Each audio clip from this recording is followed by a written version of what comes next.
Hey guys, so, well, as you can see, my parts just came in the mail.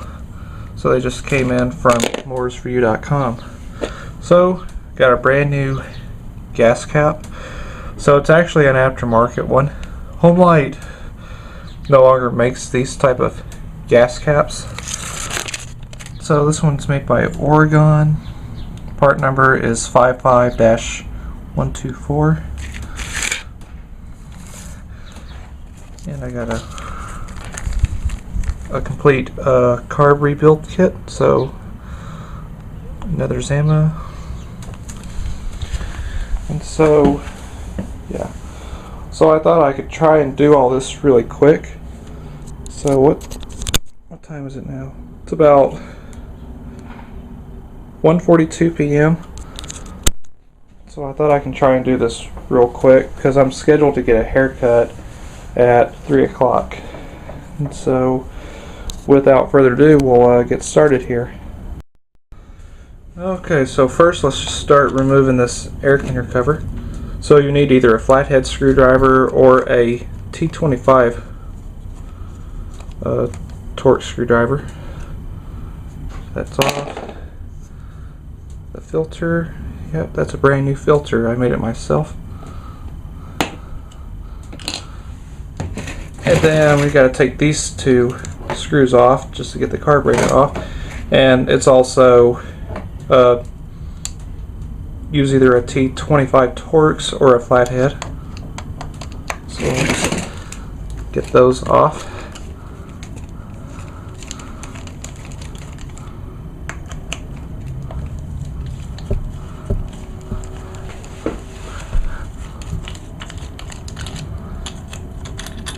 Okay, so that's off. So now I'll just disconnect the fuel lines, which these fuel lines should just come off real easily because these fuel lines are brand new,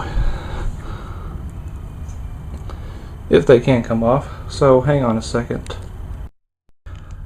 Alright, so I got the fuel lines off. So we'll need to try and disconnect the throttle. So there's a little screw here. We gotta loosen it. Use either a flathead screwdriver or a Phillips. So that way that cable can be able to just slip right off. There we go, and the carburetor is off. Okay, so this is another Zama C1U carburetor. And this one, it's kind of hard to see. It's a model H-12A. I know you can't really quite see it that well. Well, there you go. You can barely see it.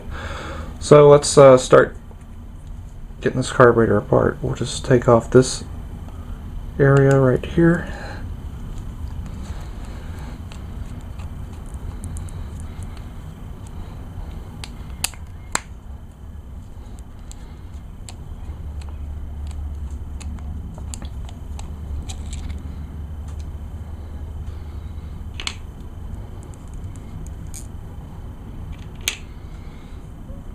Okay, and there's the primer.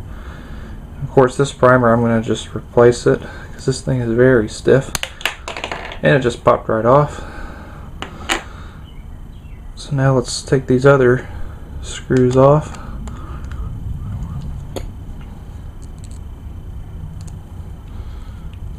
These screws here are coming off nice and easy.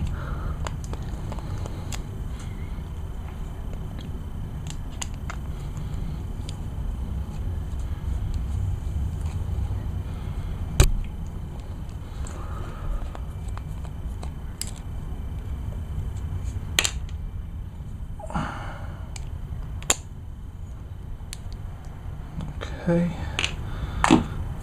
just pop this off. Oh, isn't it definitely on there? There we go. Yeah, she does look a bit dirty.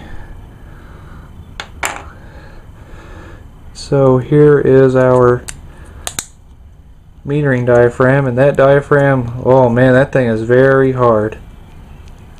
Yeah.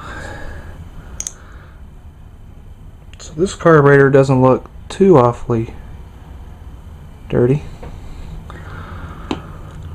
And so now let me change out some bits here.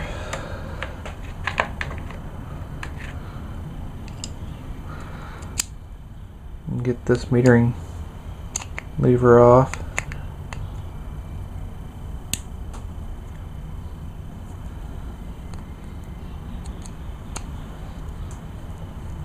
Now you don't have to remove the screw completely just to take it all off. See, there's the rod and the lever.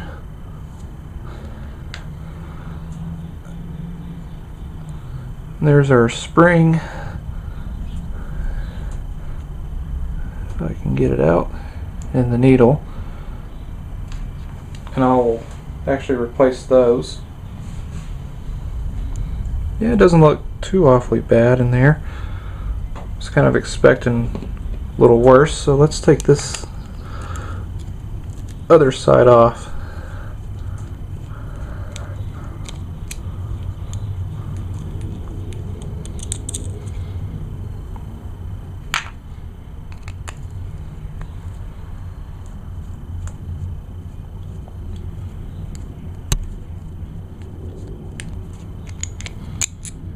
Okay. So this is the pumping side. So yeah, it's a little bit dirty out along on that screen.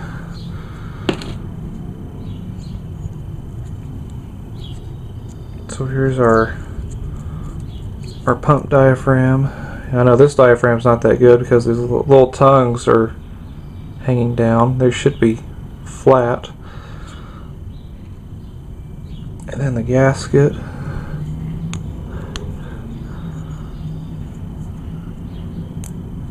Oh, there we go. And it's coming apart, which that's all right.